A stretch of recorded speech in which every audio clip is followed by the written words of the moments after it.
on Kyle Pitts is he's just another tight end. You've obviously mentored him and had the opportunity to develop him while he was here at Florida. What part of his game do you think helps him stick out to being one of the elite players in this draft? I think his ability to create matchup problems is, I think he's an elite wide receiver, and I think he's an elite tight end. And when you're that's what causes the problem of what personnel grouping you're in, who you're going to match up against them. I was in a meeting there one day, and a guy came up. He's like, "Hey, he's kind of like a unicorn, and the only way you can defend a unicorn is with another unicorn. So if you don't have a unicorn on defense, you get a problem." Because if you're going to put a corner on him, here's this 6'6", 245-pound guy that actually we can attach to the line. So what are you doing with that corner when he comes in to be a blocker? Yeah, if you're going to match a linebacker on him, and all of a sudden you have the linebacker, so okay, our run fits are going to work right here, and then he goes and flexes out.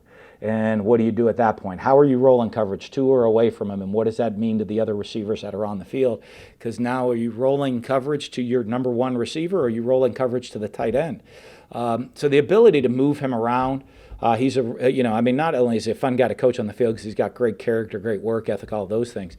He's fun to coach off the field because when you're in meeting rooms, you have this piece that you can move around and you can create a matchup advantage against most defenses you play. Augustine. Hi, Coach. Agustin Esposito from Nauja in Argentina. How are you? Great. Thank you.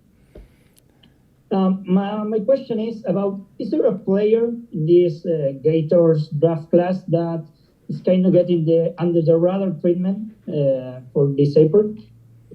What was that? I missed that real quick. Is there a player that you think is kind of under the radar for NFL teams?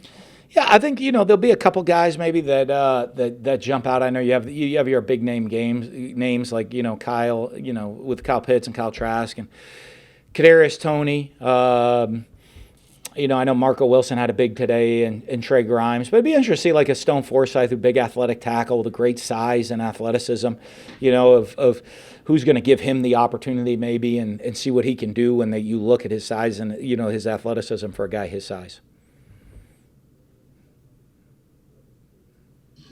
All right, Matthias. Coach Dan, here is Matheus Ornelas from Timeout here in Brazil. A lot of the players that we talk today use a lot of the word versatility on the field. How do you think that, like, the way you coach or how Florida work with these players kind of help them to develop this kind of skills, to be a guy who's so versatile on the field? Well, it's one of the things that, when we look for guys here, I'm looking for guys that are great athletes, and we're going to coach and develop you into being that player. And when you have versatility, we run a very bunch of pro-style offense here. So when you have versatility, we want to try to create mismatches around the field. And when you have you have the ability to kind of have a skill set to play multiple positions, you're allowed to create those matchups, whether I can motion you into the backfield, like a Kadarius Toney. I can put you in the slot. I can put you on the outside. I can motion you into the backfield. Kyle Pitts, I can move you at tight end.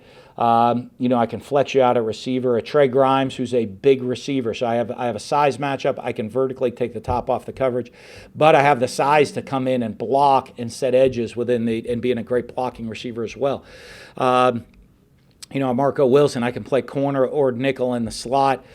The versatility allows you to dictate the matchups on the field. And so that's one of the things that we've done in running the system that we run is we want to try to create dictate the matchups and create advantageous matchups for us on the field within our schemes. And having players with great versatility allow you to do that.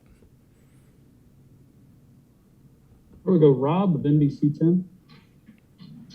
Hey Dan, question from up here in Philadelphia, your old stomping grounds back in the day. So, can you walk me through a little bit about the recruiting process of Kyle and like when you guys first got to know him and how much better he got? Because I remember covering him at Wood, and he obviously had all the physical gifts, but he seemed thin. I wasn't sure SEC if that was going to happen. And he's just blossomed. Can you walk us through that process? Yeah, I think when I got hired here, he was committed, And, and I mean, I turn on the show, I'm like, holy cow, this guy's a dynamic player. I mean, I started watching, he was rushing the passer. I'm like, holy cow, he can rush the passer. He can do a lot. But I think, when you saw him and you got to go meet him and you saw, here's this guy that has this great skill set for us. And to me, when I look for guys, I'm looking for guys that I can create matchups against. And I saw, okay, here's this big guy. He might not look like your prototypical tight end just yet, but we can create the matchups with him. And actually what he did his first year, he came in here and he played mostly wide receiver as a true freshman for us, and just off the depth chart and what we were doing. And we did a lot of receiver work because, there's a lot of skill work that comes in to releases, route running, using your body control and how to catch the ball and to have wide receiver skills. So we kind of started there with him at receiver as we were developing him. And then as he put the weight on between his freshman and sophomore year and moved into being the most dominant tight end in college football, we took the time to let that go and let that grow and let that develop. So, it was one, I think when we first met him, and talked to him and said, hey, you're a guy that's going to be a difference maker within our scheme. You just got to trust what we're going to do, and we're going to grow, and we're going to develop you and help you become a better player. And, it's not going to happen just immediately overnight, but if you trust in the process, you're going to end up getting where you want to be, and he's done that. Thank you. All right, we're going to go John Helmkamp and then close with Yuki Hawkins. Hey, Coach, John Helmkamp, Deadspin. How are you doing today? Great. Good. Thanks for taking the time with us. I really appreciate it. Absolutely. You've got some very explosive playmakers that you've already been talking about a little bit here. Specifically with Kadarius Toney, can you tell me a little bit about how you think that he profiles at the next level in terms of what kind of role he can fit in? Well, I think in one of those things, he's another guy that's going to be fun to coach at the next level because I still think his receiver skills are developing. He was a high school quarterback, came in, our first year here, we kind of used him as a get-it-to guy, just put the ball in his hands, do different things. And then his junior year, he was starting to develop as a receiver. He had some injuries he dealt with. We talked about him, and I talked to him, for your future, you have to become a wide receiver. And so I thought he really came into his own at the receiver position this year of learning how to be a route runner. I still think he has a huge future in front of him that way. But he's a guy that you can move around. He can play inside in the slot. You can move him outside. To be honest with you, he's a powerful runner. You can put him in the backfield and run the ball. And he was a high school quarterback. So, he's a guy that you can kind of move to different spots, move him around and put him in different positions and try to create matchups if it affects the defense that way with him. And, I think, and he's a guy that understands the game more and more and loves the game. And I think as he continues to grow as a receiver, so he becomes a threat at one position, but all of a sudden you can move him to other areas and he understands the game enough to play multiple spots. Great. Thanks, Coach. Have a good day. Yep. All right, let's close with Yuki Hawkins. Coach Mullen, Mookie Hawkins, Waffle Sports 1080 Buffalo. How's it going today, sir? Great. You did a phenomenal job, man, since coming into Florida in 2018. A guy that's intriguing to me, TJ Slanton. How has he improved under your tutelage, and what does he bring to the table for an NFL team? Well, I think, you look at a guy that he came in, he was trying to figure out the program when we first got here.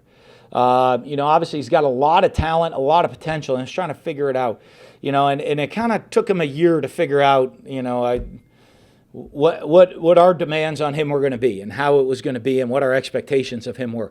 But he's a guy that kind of bought into it, and he really grew up. He really grew up this past year, to me. I think he really kind of bought into it coming in last year in the offseason. You just saw kind of a different guy. He took huge steps, and then, onto the field, took some huge steps this year.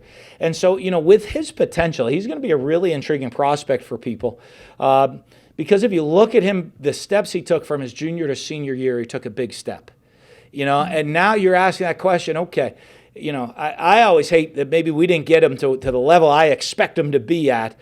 But he took this huge step between his junior and senior year. Can he take that step again between his senior year and rookie year? And then all of a sudden he takes in maybe a step between his rookie and his second year. And now here's this guy that is living up to this potential of being a legitimate big-time interior defensive lineman.